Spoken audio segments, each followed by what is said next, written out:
Hi అండి, నేను మీ Anu. Welcome to my channel.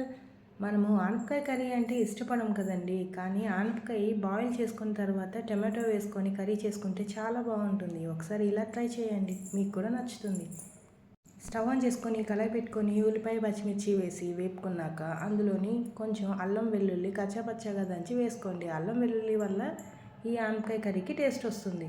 తర్వాత టొమాటోస్ వేసి బాగా మగ్గాక అందులోని ఈ ఉడకబెట్టుకున్న ఆనపకాయ ముక్కల్ని వేసుకోండి.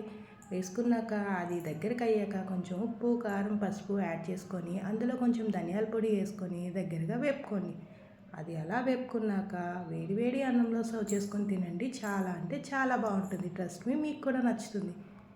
సమ్మర్లో వాటర్ కంటెంట్ ఉన్న వెజిటేబుల్స్నే తీసుకోవాలి. ఆనపకాయ, దోసకాయ, ముల్లంగి ఇలాంటి వాటిని వారానికి ఒక్కసారైనా కుక్ చేసుకోవాలి.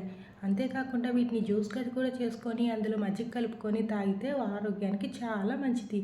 నా ఈ రెసిపీ మీకు నచ్చినట్లయితే నా ఛానల్ని లైక్ చేయండి, షేర్ చేయండి, అలాగే సబ్స్క్రైబ్ చేయండి. Thank you for watching.